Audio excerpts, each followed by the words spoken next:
Hey everyone, I'm Anthony, your web design expert. Welcome to this beginner-friendly Shopify tutorial. If you're a business owner, freelancer, or aspiring web designer looking to build and customize your own Shopify web store, you're in the right place. Today, I'm going to walk you through setting up a professional-looking online store step by step.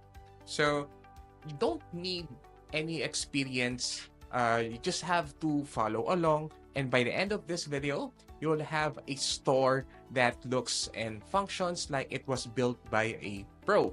Yeah. So before we begin, don't forget to like this video, subscribe, and hit the bell icon so you never miss an update doon sa ating mga web design tutorials sa freelancing, e-commerce, Shopify, and so on and so forth. Also, all the design assets, including the logo and branding elements, are available in Figma. Check the description for the link. Let's get started. First things first, we'll use Shopify Partners, which is perfect for practicing and building development stores for free. Napakadaling mag-sign up. Just have to go to partners.shopify.com.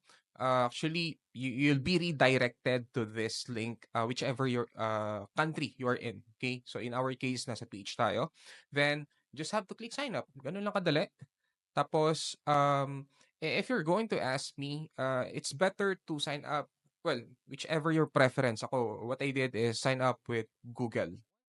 Once you've set up your Shopify partner account, you'll land on the Shopify partner dashboard. This is where you manage all your development stores, apps, and affiliate earnings. And on the upper right, you can see the profile. On the right side, change log, and so forth. So, of course, what we're going to focus here is to add a store. Let's click this button. Select Create Development Store. And so for this purpose is we're going to select Create a Store to Test and Build. Ayan. Then the store name will be Brew Bliss Coffee. So automatically magpapopulate yung store URL niya. And the build version, leave as is. But for the data and configurations, we're going to start with an empty store. Because if we're going to start with a test data, it would be confusing, di ba? Pang-beginners nga ito. So let's create the development store. So pinapapili ako dito ng account. So I'm going to select my account that I've created. And there you go. Now we have 5 tasks to complete in this setup guide, yung personalized guide natin to get our store up and running. So the first step is to add our first product, then customize our online store, add a custom domain. This won't be possible for this tutorial natin. No? Hindi muna natin siya gagawin. Then we're going to confirm our shipping rates and place a test order. And then we're going to add our first product. Click here. Ayan. So for the details, remember that yung Figma na minimension natin a while ago. So we're going to double check on that. Now we are on Figma app. So if you are a first time user o ngayon mo lang nakita to, so Figma design app is a design tool most likely for UI UX or let's say user interface or user experience. Well, web design. Ginagamit din to sa mobile app for mockups and stuff, prototyping. And let's do a quick tour. You can use Figma through browser or app. So in this case, ginagamit yung tool. Wala masyadong difference. Well, there are minor pero syempre hindi naman natin na i-discuss yun. Let's duplicate the file first kasi by default, once you click the link going to the Figma file, basically, it is locked by default. So, for us to duplicate it, click mo lang yung malapit sa title, drop down, duplicate, then, well, simply, maduduplicate lang yung file. Then, you can edit na. Ito, ayan, magagalaw mo na siya and stuff, yan, ganyan. Then, Now we're going to get the product details. Yan. So nandiyan lahat yung mga ika-copy paste natin. Yes, ganyan kadali. Yan. So you don't need to ipapopulate mo na lang siya, kumbaga. Then for the assets, yung mga images, turuan ko na rin kayo, isasama na rin natin dito, no? So, for us to do that, well, again, yung pag-navigate pala nito, you can, by default, nandito tayo sa ating move tool natin, no? Or letter V as in victory, okay? To select the layers, okay? Then if you want to navigate or move around, you can press letter H or ito, if click mo yung drop down, yan, yung hand tool. Yan, if you want to go right, left, up, down. If you want to zoom in sa Mac, command plus, if you have, if your mouse has scroll button, yeah, zoom in, zoom out. If not, you can use control minus plus. Oh, by the way, if you're using Windows, that would be control. Mac command. Okay? So command minus plus. Okay? So going back about the extraction. So basically, if you're going to notice, no, may mga layers kasi dito eh. So you just have to highlight using yung move tool. Yan. Basically, ang ginagawa talaga is to export. Basically, export it. But this time, if we want to optimize, maximize na ma-optimize yung mga images, no? So you can press it here sa actions, go to plugs, ins, and widgets. And kung hindi mo siya makikita, you can simply type image compressor. Yan. So this is a plugin or an app, yan, to compress, to give you the best quality as much as possible. And one of the best quality for static images is WebP. And for the scaling, this would be 1.5, mas higher siya. So I always use, most of the time, actually, 1.5 or times 2 to give more room for resolution ng image. Okay, quality 95. You are safe to use from 85 to, pag 100 mo kasi, yung quality, useless yung compression. um, well, may tulong pa rin. Actually, malaking tulong pa rin yung format eh. So, but anyway, ngayon, selected na natin siya. So, let's click add to queue. Yan. So, nandun na siya. Let's not convert it first. We're going to collect the images first, yung mga assets. Ito. Dito, if you're going to notice, pag nag-click ako, is kasi naka-group siya ng auto layout ng mga containers sa loob ng containers. So this is the parent container, yung auto layout natin. Well, actually, ito, nasa frame siya. But inside, there's this main. If you're going to double click, yan. So nag-dive deep siya doon sa layer, specific layer. Hanggang sa dumating ka doon sa pinaka-specific layer pala. Double click. Yan. So I'm here na. Ito yung naka-group kasi naka-mask yan. No? So don't need to explain it for now. So add to queue mo siya. Next, ito yung mga featured products. No? So pa. Double click. Double tick yan. So, you should notice this. Yan, para napapansin nyo. Hanggang sa, ano, kasi pag ito, in-export natin, sasama as an image, pati yung text. Ito, pati yung pricing, no? Yan, so, let's get this. Add to queue. Well, basically, pwede kong i-highlight siya, no? Pero medyo tricky siya since it is layered into a layer pala, no? Okay. Add to queue. Add to queue mo lang. Then this one is tricky. Yan. So be mindful of the layer on the left side. Double click. Ayan, okay. Hindi pala siya tricky. Sorry. Yan. About this one. No need for these kasi yan, na-add na natin siya. So basically, that's it. So once you are done, you simply convert it. Tapos, it's going to ask you where do you want to save those assets or files. Let's change our store's currency first before we add products, no? So let's go to settings. Just have to go general. And you go here sa currency display. Click mo lang to. So, wherever or what country you are in, that will be the default currency, no? So in our case here in the Philippines, yan. So naka-peso siya. Change lang natin. So kung nasa United States ka, no need to change this. So you just need to have USD currency yan. So ito yung US dollar.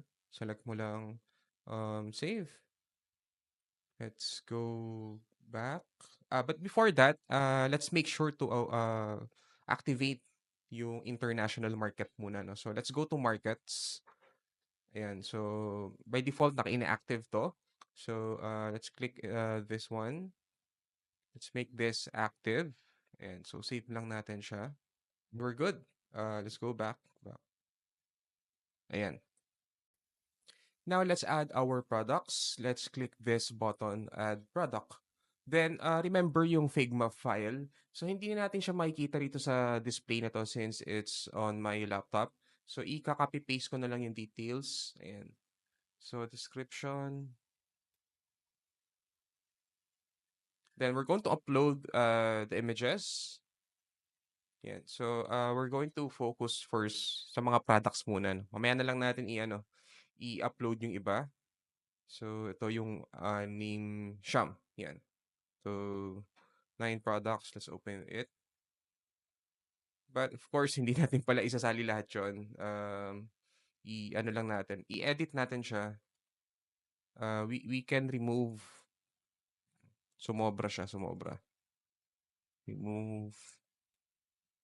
Ito. Right? Just want to make sure na tama. Ayan. Mali nga siya. Okay. Let's edit this. Let's remove. Add. So, dun tayo sa cold brew. Ayan. Check natin para mas nakikita ko yung pangalan. Yan. Mm. Okay, we're done. Then, yung category yan. So, nag-auto-populate na siya for the pricing.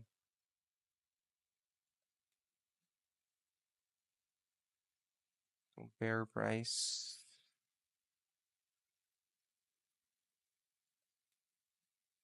So automatically nag-compute yung profit tsaka margin. Yeah, you can track the quantity. You can select this if buyers can still buy even you're out of stock, no? So you can check this actually. Tapos yung for the shipping, yeah, important din to. So yung weight in shipping, this is 0.5. These are samples lang, no? So yun lang. Tapos for the variants, it's okay. And for the search engine listing, actually this is for SEO purposes na yan. So automatically nag-populate naman na siya. Yan. Okay. Then active. Yan. So let's save this. Yan. So let's add the remaining products.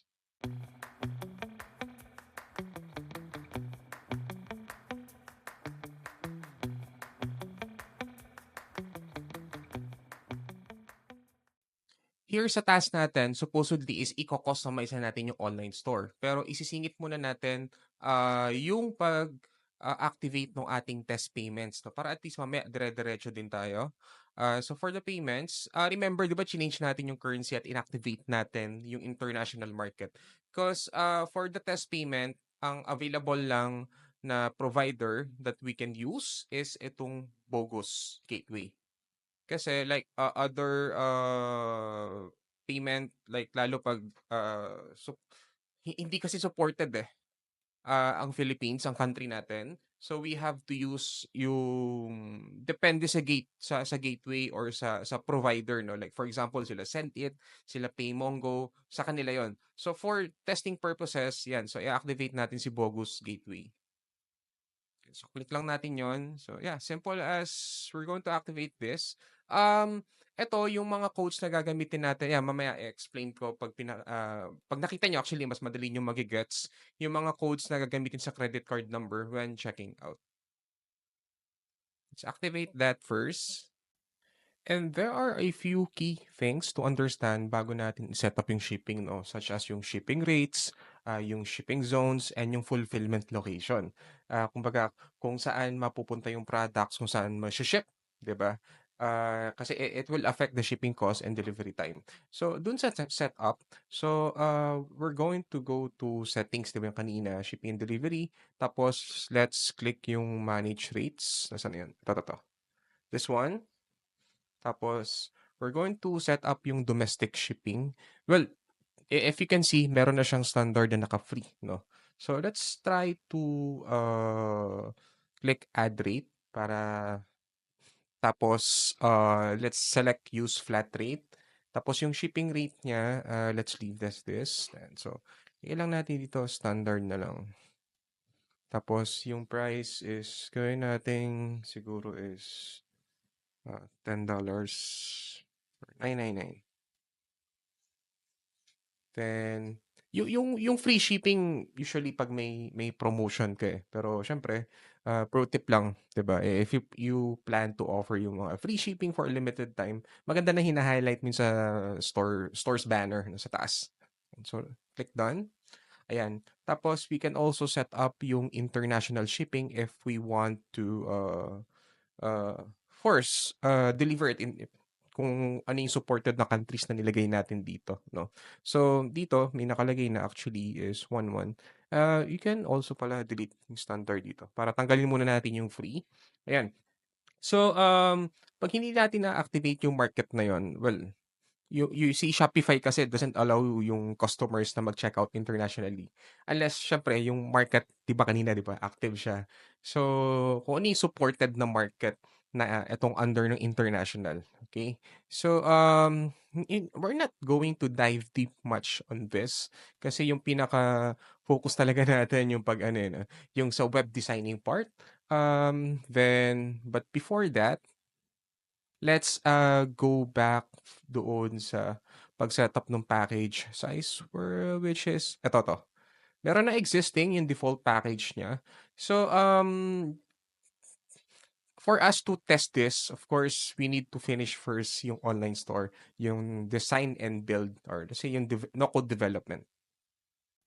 Alright, now that we've set up yung products, yung payments, yung shipping, di ba, yung sa currency, it's time to make the store look professional and on brand.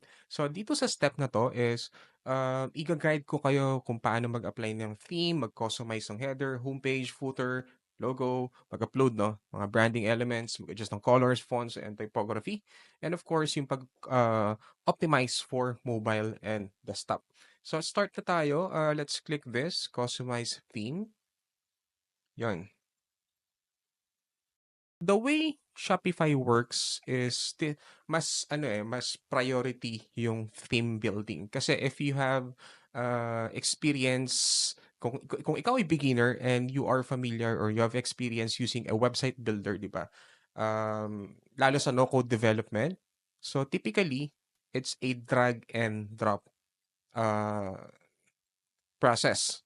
But here sa Shopify, ang common is theme building. So kung ano yung available na settings, mga elements or widgets, yun lang. Depende sa theme. So, si Shopify nag-o-offer siya ng free and paid themes. Okay? So, para siyang ano, when you say theme, para siyang yung sa cellphone, di ba? If you're using an Android phone, ma, ah, ma, doon yung ma-appreciate yung pag-change nung wallpaper, nung mga certain part, kung ano yung available na option lang. Okay? So, dito, again, as you can see, we have popular free themes, okay? Ang kagandahan naman dito, syempre, kung may free themes, meron din mga paid themes, okay? Ang kagandahan kay Shopify partners is you can also use and test yung mga paid themes. Okay? So dito, ang pipiliin natin is we're going to select one of the most popular and default theme, si Dawn. Yan. So this is flexible, fast, and it's very easy to customize. So let's start. Let's click customize. Ayan. So before we fully customize yung layout ng store, let's first configure the theme settings which you can see here on the left side. So this is where we set up the branding foundation for our store. Yung mga logo and favicon, color and buttons, typography and font styles, ayan. So layout and general settings. So by setting these up first, kumbaga mas yung store natin mas magkakaroon ng consistency and professional look as we customize individual sections later. Ayan. So let's start with uploading our logo. Ayan. Logo. So let's select. So hindi pa natin siya ina-add. So let's add it. Yan. So ito yung logo natin. Yan. So let's wait. Yan. Let's use this. Yan. Tapos yung sa ano niya, yung magiging width. So this one, if you're going to double click this part. Yan. Actually 170 siya pero it doesn't have to be ano naman. So gawin natin 170. Yan. Okay. Then for the favicon, yung favicon, it's the small icon that ipo-point ko dito. Ito yan, oh, yung favicon. Yan. Para at least may idea kayo. So let's upload our favicon. This one. It's 64 by 64 pixels. Displayed at 32. That's okay. Na kumbaga scaled siya ng times 2. Done. We're done with this. And for the okay. Etong part na 'to, yung color schemes can be applied to sa ano siya, per section siya, eh. Okay? So, we have the scheme 1, okay, we have the scheme 2. So, there are different schemes that we can, customize, okay? Basically, 'pag nag-edit ka kasi ng mga layout, pipiliin mo na lang yung scheme, ta's kung ano yung naka-save doon na hex code, yun na yun, eh, para to have a more, again, consistent and, professional look. Typography, okay. So, yung gagamitin natin dito na font is dito. Kung mapapansin niyo, this is Playfair Display. Yan. So, ito yung for example, this H1. Yan. That's Playfair Display. And yung ginamit natin for the body text, that is Lato. Ayan. Okay. So, let's go back. So, we need to medyo hindi gano'n ka-flexible to be honest 'pag sa theme 'no. So if you really want customization, you really need to know, liquid programming. At the same time, if you want to, really do yung mga drag and drop, there are apps or plugins. Apps kasi yung tawag sa Shopify 'no. Nasanay ako 'pag sa WordPress kasi plugins that, there's a page builder. Okay, like ako ginagamit ko si, tawag dito? Pagefly, yan. So, let's select Playfair Display. Then, Lato. Yan. So, kung mapapansin mo, very minimal yung options, no? Going back to colors, ayan. So, nakita ko na yung list ko dito, yung mga ginawa ko before. So, for the branding and kasi kung mapapansin nyo dito, ayan, ano natin, yan, yung mga ginamit natin na color styles. Okay? So, sundan nyo na lang ako. So, for the background, okay, I leave as is. For the text, so gumamit tayo ng hex code na to. You can follow along. Yan. Tapos, yan. So, as you can see, real time yung changes. Supposedly dapat mamaya ako pa gagawin to, pero sige, nakita ko na yung listahan ko. Yeah, checklist. Yeah, it's very important to document as much as possible kasi yun nga, most of the time nakakalimutan natin eh. Yan. So, we're done with scheme 1. Scheme 2. Yan. Hindi natin totally magagamit lahat kung tutuusin, no? Only the essentials. Kasi nga, kung ano lang yung kailangan muna. Okay. Yan. So, kinaka-copy-paste ko lang siya. Based dun sa nagawa ko na existing. Tapos, that's for the text. So, yung solid button background, yun yung background color ng CTA button. Yan. You can, kung nabibilisan kayo, you can always pause and go back kung ano yung na-miss out natin, no? So, yung button label, actually, ito yung text doon sa CTA button. So, pure white siya. Outline button, I believe this is the border. F- Forgot. Okay. Yan, tapos yung shadow button natin. So we're done with scheme 2. Yan. Konti lang naman 'to. Actually, wala naman tayong, gagamitin for nag-focus lang ako sa tatlong scheme, yan. So again, themes will vary, okay? So ibig sabihin, if you use a different theme, lalo 'pag mga premium 'no, yung mga paid, so you will see different, tawag dito, setup, settings, kung ano man yung mga kinakalikot natin dito.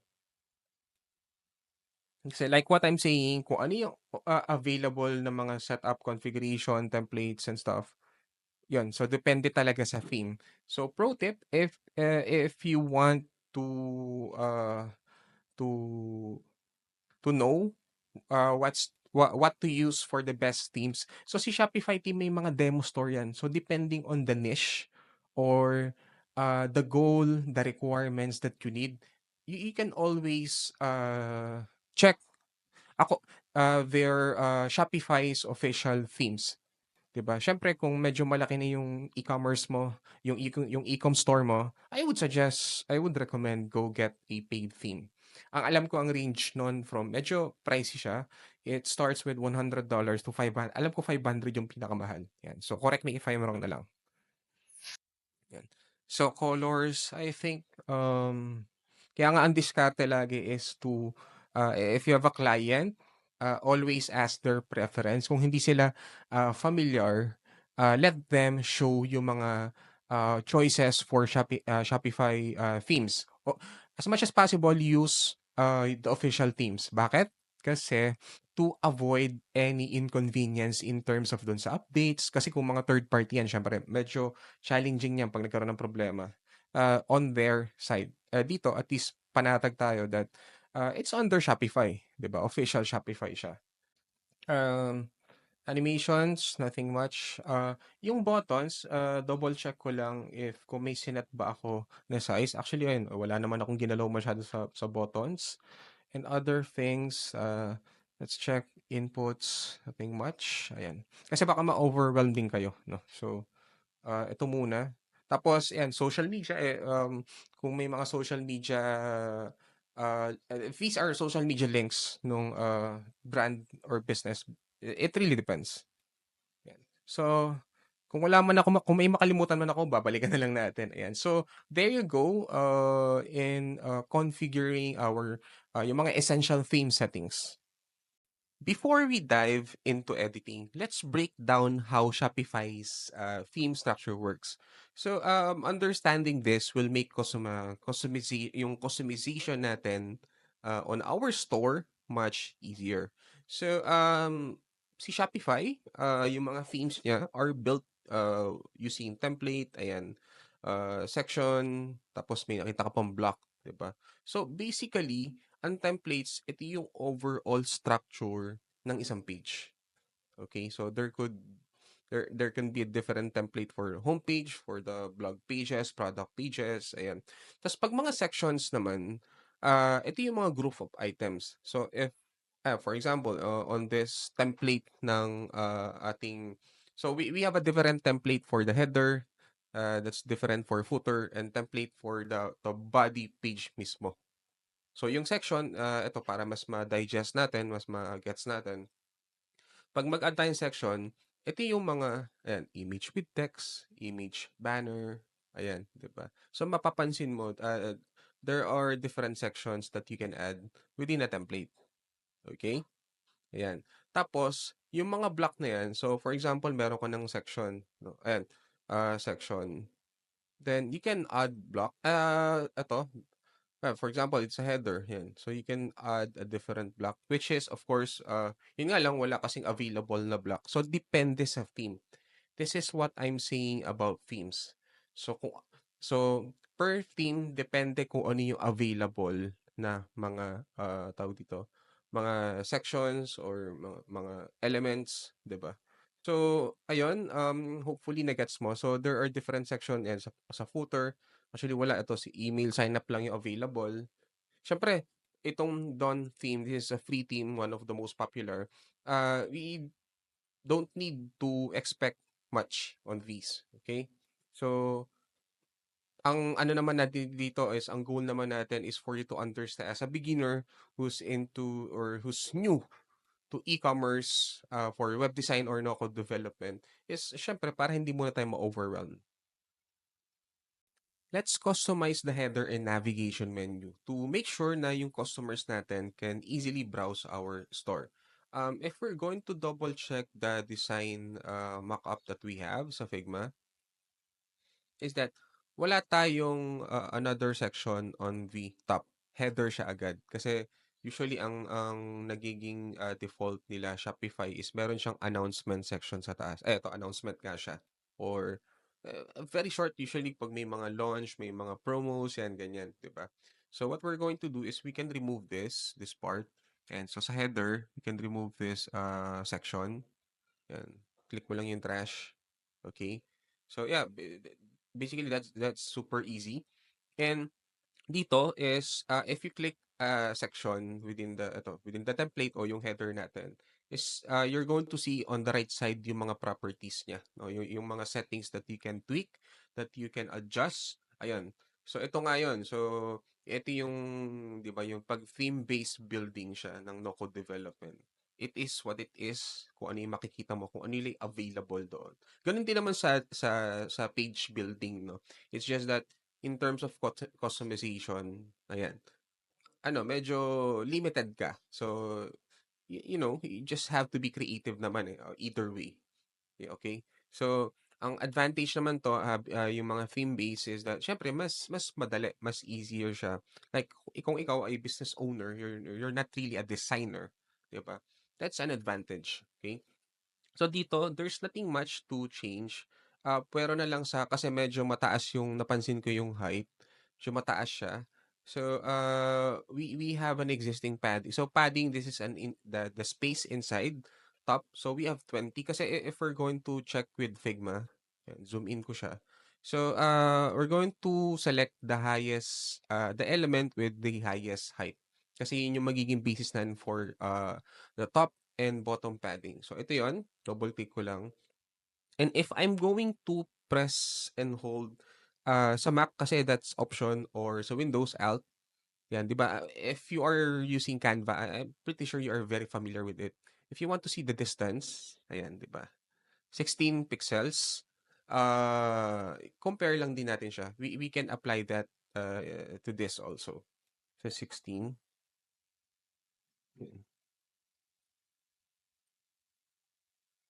Then, actually ako talaga, before kasi is ang nangyayari is 'di ba siyempre, ah, when you develop a website or when you build, 'di ba, desktop muna lahat tatapusin. Pero kasi this time, yung nagiging process ko per section ginagawa ko na rin agad yung responsive development. So, I always double check, ayan. So, yung mga ibang settings dito, it's up to you. I-change ko na lang para ma-appreciate mo. Like, for example, yung logo position right now, it's middle left. Like, if you put it top center, ayan. So, real time nakikita mo yung result. And it doesn't look good. So, I'll bring it back to middle left. So naka-centralize na rin pati yung ano eh, yung settings for the responsive development. As you can see, hindi siya totally talaga uh, customizable. Yung customization limited din compared to other page builders. Yan. And yung breakpoint na makikita, when I say breakpoint, yun yung resolution, like for example, ang breakpoint ng desktop like 1440px, tapos typical breakpoint na ginagamit natin for mobile 375. Pero ano yan, medyo maliit yun kasi hindi ko kabisado. Okay? Ayan. Anyway, ito yung available na view, desktop and mobile lang siya. And you can also click full screen. Ayan. So, as you change your view, yan, 'di ba? Hindi nagbabago eh. Hindi siya. So, yun yung sinasabi kong limitation din. Okay? Yun. So, like for example, sa mobile logo, syempre hindi mo siya makikita kasi naka-desktop ka. So, mobile mo, left, kikita mo medyo lumaki yung ano, yung logo. Ayan. Kasi pilit niyang pinupunta sa left yung position logo. And I'm going to stick with this. Yan. So again, there's nothing much to change. This is kumbaga advantage and disadvantage. And wala hindi it's not perfect. Okay. So for the menu kasi as you can see there's this home, catalog and contact. So dito it's about. So how are we going to sorry, shop instead of catalog. Wala pa tayong about page, no. We're going to do that later. So for us to edit, kasi catalog basically ito yung shop page. Mamaya natin i-edit yan. If we're going to change the menu name, save muna natin yan. As much as possible, when you do something, save ka lang lagi kasi don't know. Di ba? Kahit sabihin natin may auto recovery yan. You just have to press exit. Tapos, punta ka lang sa content, sa menus. Yan, menus. Yan, sa main menu o yung header natin. Ito siya. Super easy to change. Ayan. So, yung all products template natin is the shop. So, pag sinave natin siya, then let's go back to our online store customization, theme customization, customize. Oops. Hindi pa siya nagbago. Double check natin. Ano yung hindi ko nagawa? Ayan. Label. Okay. Check natin.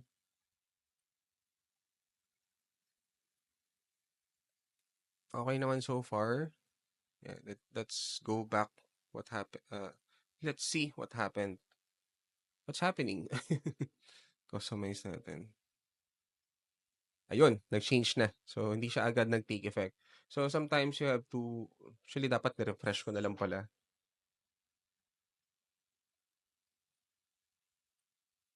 Pro tip, as much as possible is, y- you keep your navigation menu simple. Kasi at least to avoid yung clutter. Okay? Then let's proceed with the hero banner or it is also called as hero section, no, sa web designing. So this is the first thing na nakikita ng ating site visitors. So it's very important to make it engaging and action driven. Not just the design, but the overall user experience itself. Well, kasama na rin of course yung content. So, ayun. Let's customize this. So, again, bigyan ko kayo ng quick tour. So, sa template ng, if we're going to double check yung ating Figma, ayan. So, the design is we have a hero section which is a height of 720 pixels. Tas meron siyang, yung headline natin, basically yung element nasa left siya, left side. Okay. So, let's do that. Kasi if we're going to check yung mga sections, yan. So, meron tayong mga templated sections ng featured collection, featured product. Tapos may rich text pa tayo, image with text. So, basically, hindi ito yung kailangan natin. Actually, nandito na eh. 'Di ba? Yung default na section na provide ni Don theme is nandito na. So let's edit this. So make sure na nakaselect kay image banner and on the right side, let's select. Ayan. So kung hindi pa na-upload yung hero banner, yeah, feel free to upload, add images pa lang. Let's select this and click done. Ayan. So medyo madilim siya. So ibig sabihin yung opacity kasi by default naka 40% pa siya. So let's make it to 0. Ayan.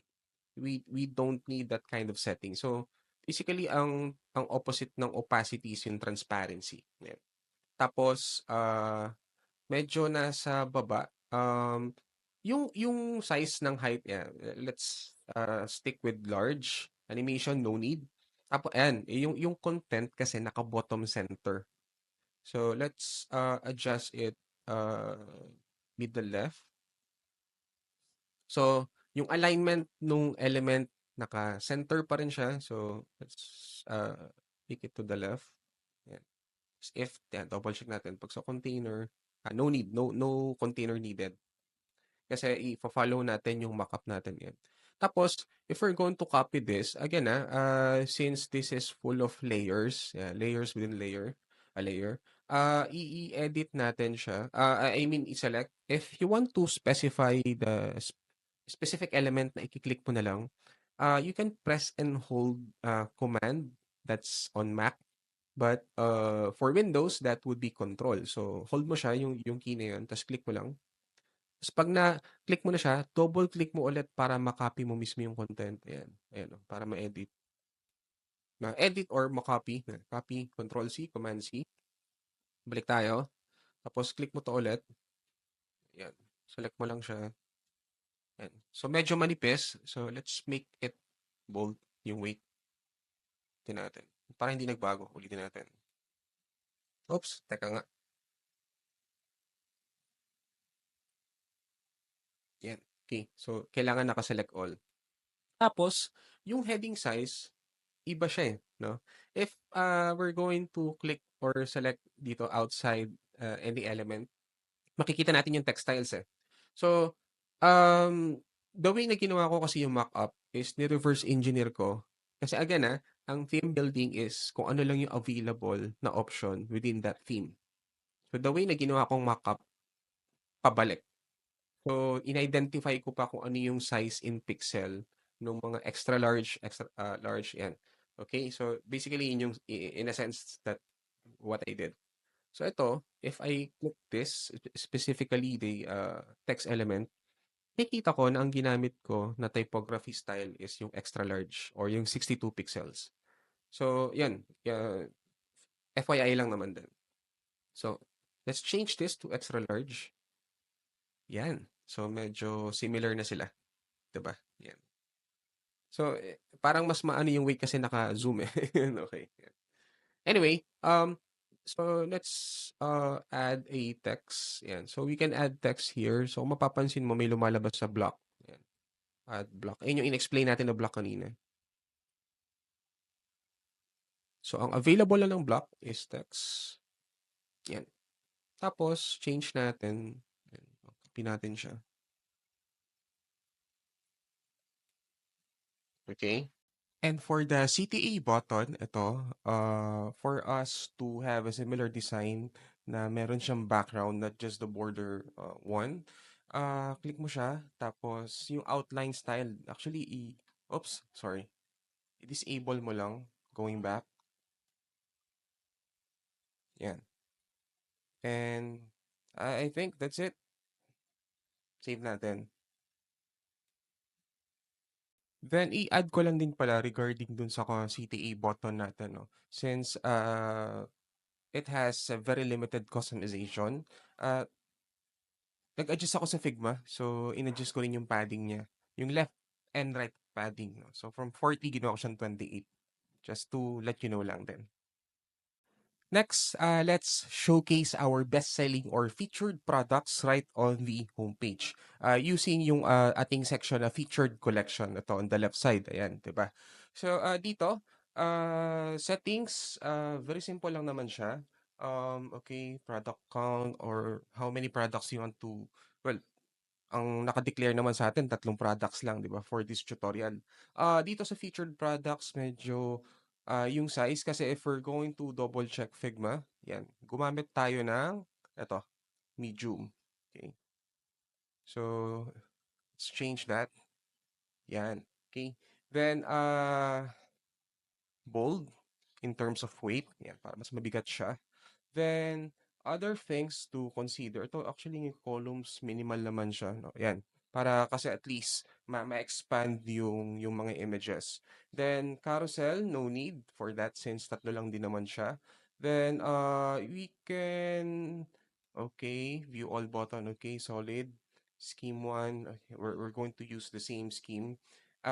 Tapos, if itong show second image on hover, and ito yan, ayan, oh. When you hover, it on the image, it shows the second image. Okay. Then, yung ito, yung quick add, we're going to add this. Yan. Gawin natin standard para meron kang quick add to cart.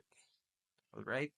Tapos, sa mobile layout, if we're going to check yung mobile view, kasi dalawa yung ano, no, dalawa yung columns. So, if we're going to make it just one, yan, okay. Para at least mas focus siya. Since tatlo lang din naman yung products, no?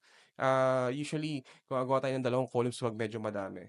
Then, going back to desktop, padding, it feels too tight in terms of doon sa UI natin, no? So what we can do is to change it to 80 pixels. Medyo reasonable na siya. So it also applies sa mobile na 80 rin. So again, ito yung limitation na you can change independently yung depende sa view, no? Dito, when you change it to 80, it applies both to desktop and mobile. So depende sa theme yan. Okay, so yan. So very simple. Yeah, check natin si Figma. So meron tayong about us section. So this one helps build trust and connection with our customers. So gayahin natin to. Okay, so let's add a section to template. Ayan. So ang magiging structure niya is using with image with text. Yan. Sige. So dun sa image with text natin, okay. So double check lang natin. So yung image na gagamitin, I think hindi pa siya uploaded. So i-upload natin. Where is that? This one.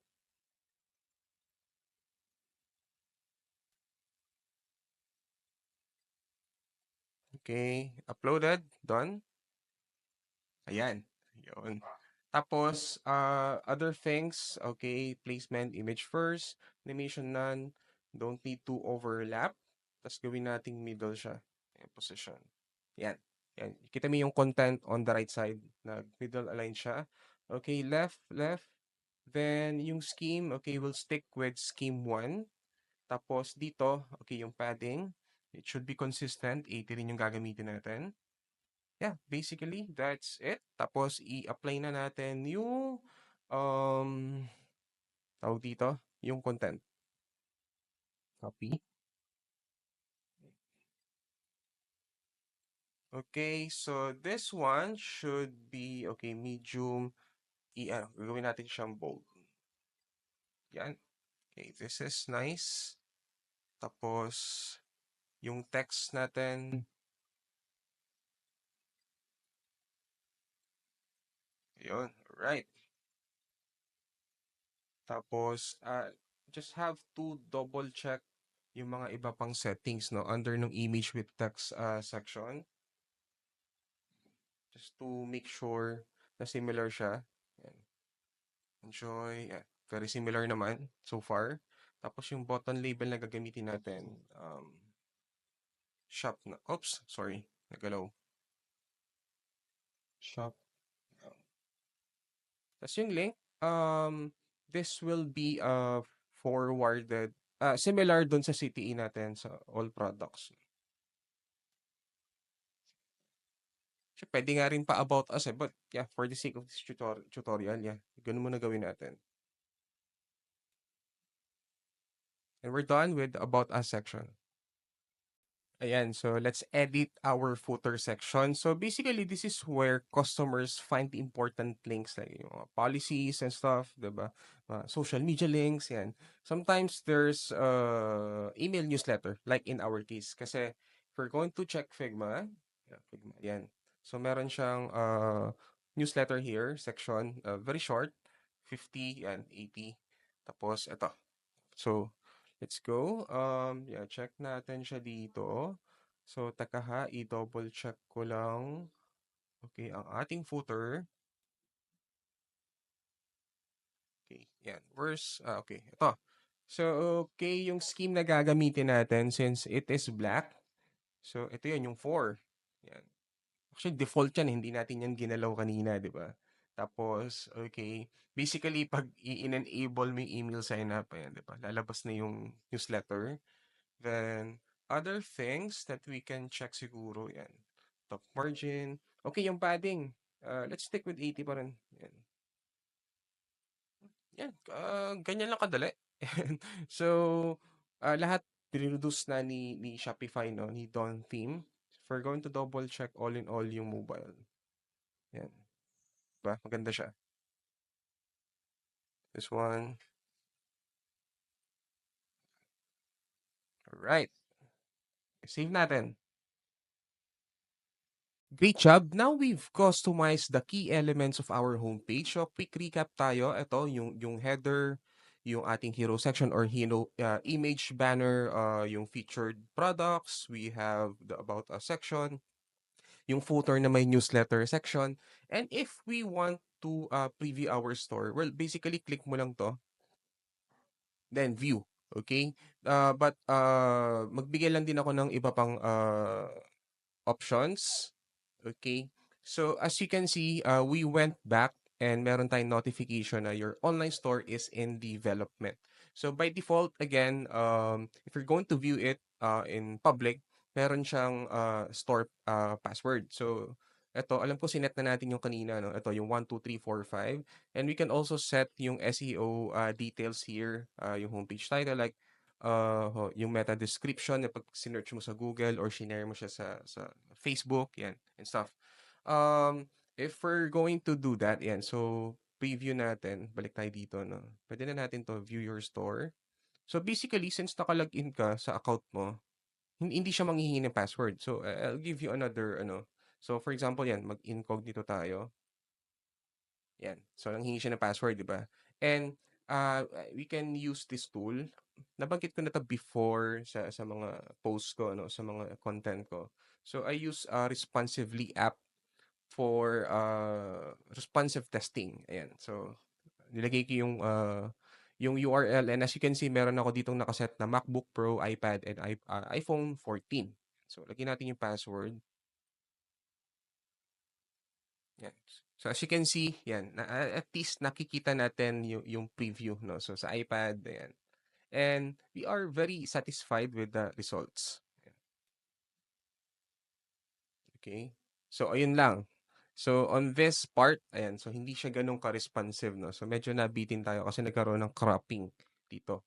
So for that, one of the few things that we can do really is to code it. Pero syempre, we're not going to focus on that since ang priority natin talaga is yung mobile view, right? You can always, as much as possible, if you can test it on your own mobile phone, kasi iba yung user experience eh. If gamit mo mismo yung cellphone mo, rather than you don't need to 100% rely on this, okay? As much as possible, test it on your device. About page matters because it is one of the most important pages sa store natin sa e-com, no? Kasi nga, basically, it helps build trust with customers, ma-showcase yung brand story, and makapag-create ng personal connection. So, a well-crafted about page answer these questions, di ba? Who are you? What do you sell? Why should customers trust you? Ano bang brand story mo? So, pro tip, people buy from brands na they connect with. So, gawin na natin yung about page. So, punta ka lang dito sa pages. Yan. Click mo lang to. Tapos, i-create natin. Actually, na-create ko na kanina. Yan. So, yan. Add page mo lang. Add the details, title. Yan. So, ito siya. About. So, right now, it's hidden. So, let's make sure na visible siya. Yan. Save natin. And let's try to add this also. Wag muna. Sige, mamaya na. So, let's customize this. Tayo sa themes. Let's go back. Customize na natin siya. So, kung mapapansin mo, wala pa siya dito. So, we can also add balik tayo sa menu. Content, menus, okay. Add menu item, about us. I just want to double check. No? About ba yung nilagay ko or about? Okay. About lang. About. So, since visible na siya, I would assume that, okay, okay na siya. About. Save mo lang. Kasi the last time nagkaroon ako ng challenge kasi naka-hidden pala yung page. And so, let's go back. And so, let's try, wait, ano muna natin, rearrange natin. Kasi, ang arrangement is home about, tama ba? Double check natin. Home about shop contact. Yan, save natin ulit. Go back to our online store, themes. Okay, let's customize it. Yan. Oops, hindi pa siya nag-appear dito. So, refresh natin.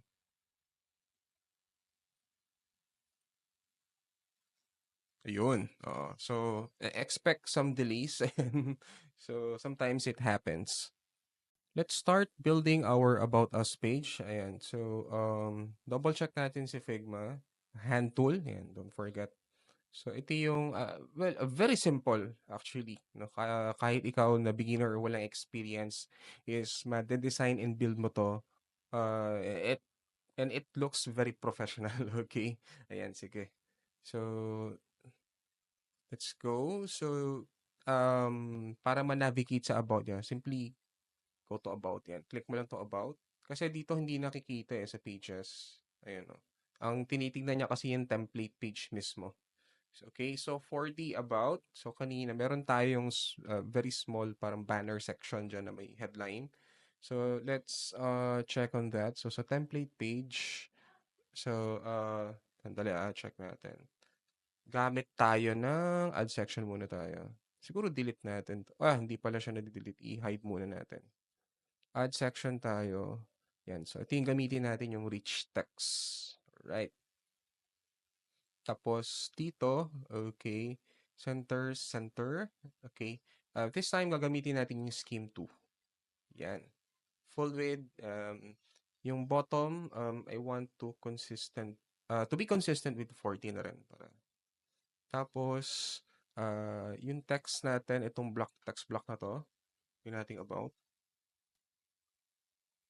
siya. Tapos, gawin nating large. And, naka-bold yung weight niya. I-highlight natin. Yan.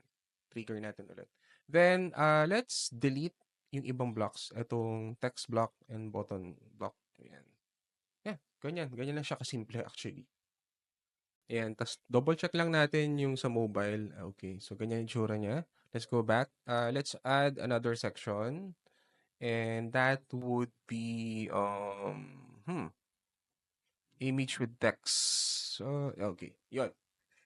Very similar doon sa ating home. Okay? Tapos, add natin yung image. Upload natin. Select. So, yung ginamit natin na image is this one.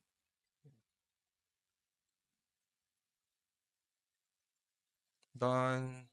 Okay. Tapos, medium, image first. Okay, none. No overlap. Okay. Si position natin, gawin natin middle. Yan. Para yung content. Left, left. Okay. Ginamit natin parehong scheme 1. Then, 80 pa rin. Let's be consistent with 80 pixels. Yun. This is nice. Tapos, copy na natin yung heading content. Oops, sorry.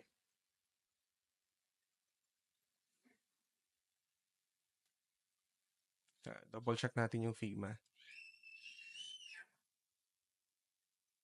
Oops, nawala. Nawala yung heading. Ayan. Then, medium. Medium pa rin naman siya. I-bold lang natin. Tapos, ay, yung text na gagamitin natin. Yan.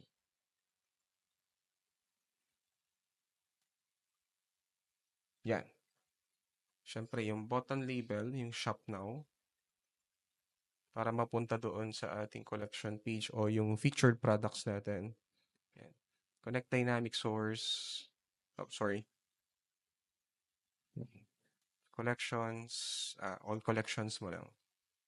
So, no need to outline kasi magiging transparent yung ano niya. No? Yan. So, napakasimple. So, check mobile. Ayan. So, okay naman siya so far.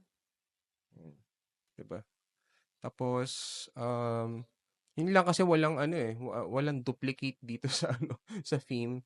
Nasanay din kasi ako it's very fast. It's much faster rather than doing it all again, no? So, teka, check natin. Yeah. Similar, magkaiba lang sila ng ano, magkapalitan lang. So, let's add another image with text. Yan. Okay, tapos, dala add natin yung image. Mamaya natin pagpalitan yung ano, yung right to left. Okay, these two guys.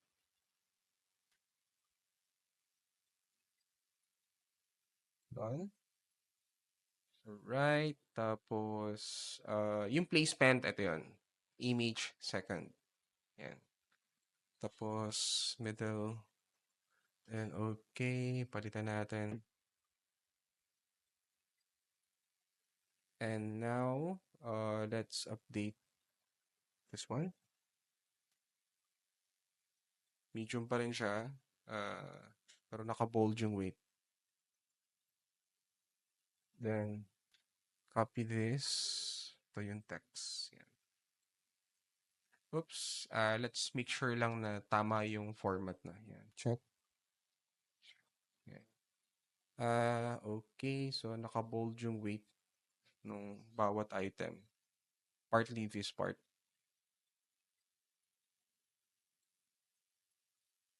Okay. Ayan. Tapos, shop now. Di ba? Napakadali lang. Yan. Sige. Right. Tapos, okay, bakit siya... okay. Kasi wala pa yung link eh. Yan. Collections. All collections. Yeah. Save ka natin saglit. Yan. Para at least... Right. So, we are consistent so far. Okay, yeah. Very simple eh, di ba? So, madali lang siyang gawin.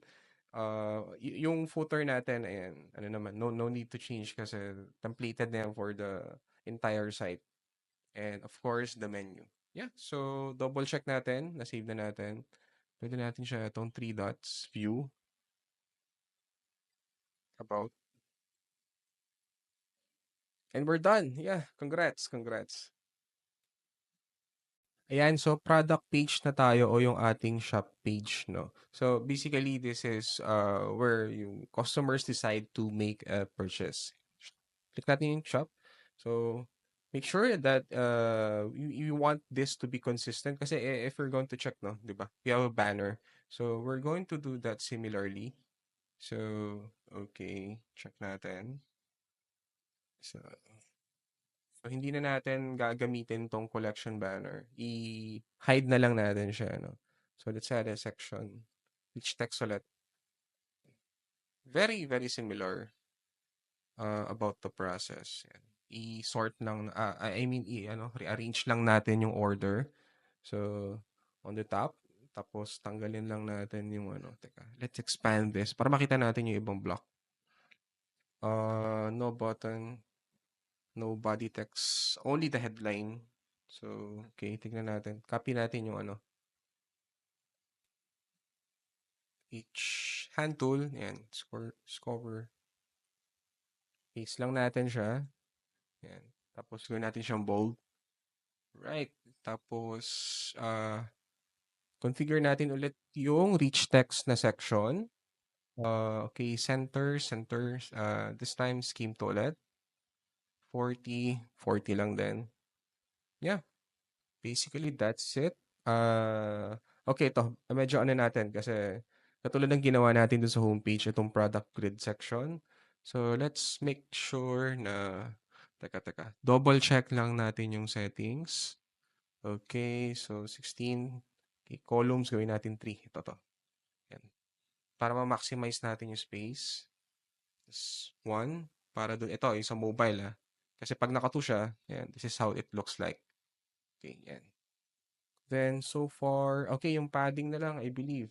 Teka. So, 80 pa rin natin. Tapos, wala nang quick add kasi nandito na tayo well, pwede naman natin implement pero double check natin sa Figma. Wala na. That's okay. Okay, let's save it. Yeah, very simple, di ba? Napakadali. Tapos, if you want to double check, yan. View natin. Shop. Di ba? Oh, this is nice. Okay. Tapos, also, if wala kang responsively app na hindi mo pa siya na-install or hindi ka na mag-install, you can still use and press F12. Okay, sorry. Yan. To emulate some of the devices, mostly sa mga for responsiveness. Like for example, iPhone 14 Pro Max yan. So this is how it looks like yan, sa Pro Max iPhone. And then also an iPad Air, 'di ba? Okay? So, exit ka lang, F12 mo lang ulit. Yan. Contact page, ayan. So, navigate lang tayo. By default, 'di ba? Naka-active naman na siya. Okay, so yeah, very similar.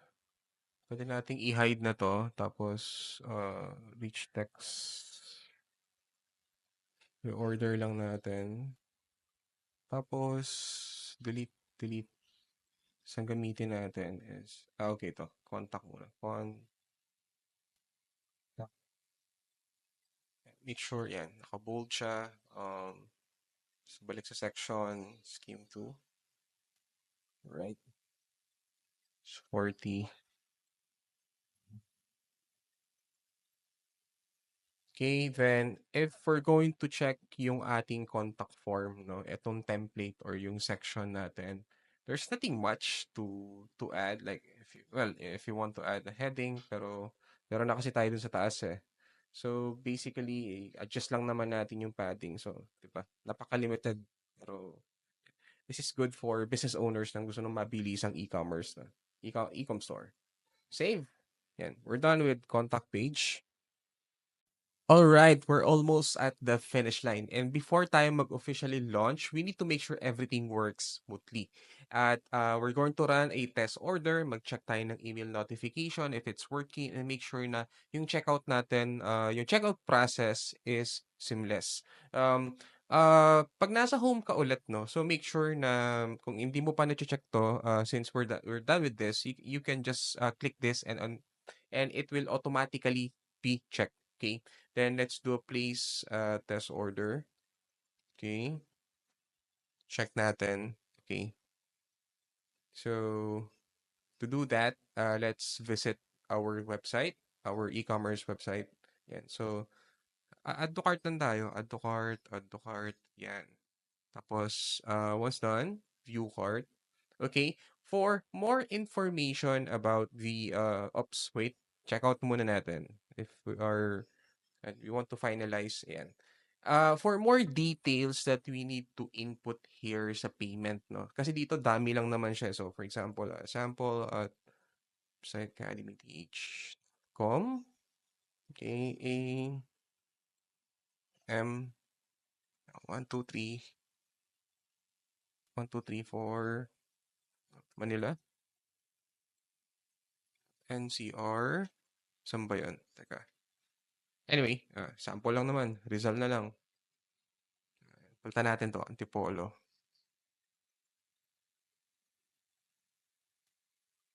Then, for the credit card information, we can revisit yung Figma. Ito yung link. You can copy this. Tapos, paste natin siya.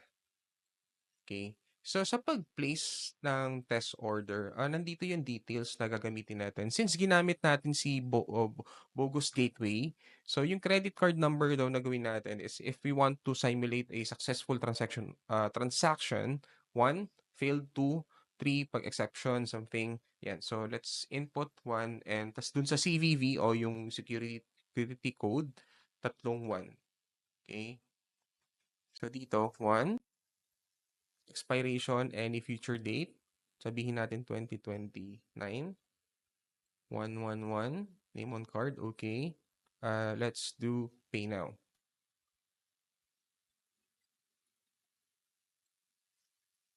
Ayun. It's done. So, while waiting, no, so makikita rin as a customer, makita mo yung tawag dito, yung confirmation, no, then order details, then expect that you're going to receive email. Tapos aside naman sa akin, wait, let me double check my, yeah, Google Mail. I just have to make sure na, yan. Right. Ito yung sa email notification. Sandali, separate ko lang siya. Yan. So, ganyan yung magiging itsura niya. Yan. May order summary. Yan. And other information. Right. Tapos, ano pa? Double check natin ulit yung sa responsive. We can revisit to, responsively app. 5. Yeah, 1, 2, 3, 4, 5. You can always visit this for reference, no? So far, all good. Pati yung responsive. Tablet, huwag masyadong mag-expect. Okay? Tapos about, yan, double check lang natin ulit if may mga kailangan ba tayong i-correct. Shop, contact. So far, okay. And there you have it. You just built and customize your own, very own Shopify store. So yung pag-setup from products to designing a beautiful e-commerce store. So you're now equipped with the tools to launch your business online or makapag-upskill as a freelancer, no, for those who are very interested sa e-commerce niche. So now before you go, here's what I want you to do. If you found this tutorial helpful, hit that like button. It will be a big help. Subscribe kung hindi ka pa nakakapag-subscribe because I share more web design, freelancing tips as much as possible every week or every other week. Yan. So, your support matters, and if you can drop a comment below, let me know what kind of a store you're building or kung may mga questions kayo or you want to learn more things about web design, no code development. And don't forget, if you want to yung design asset natin, yung Figma na ginamit ko dito sa tutorial, including yung Figma template mismo. So, please do double check yung link doon sa description below. Okay? So, if you are ready to level up your Shopify store even more, or you want to relearn web design, you want to upskill, yan. So, abangan sa next video. Thank you for watching. Thank you for hanging out with me today. I'll see you on the next one. Happy designing and happy selling. Bye-bye.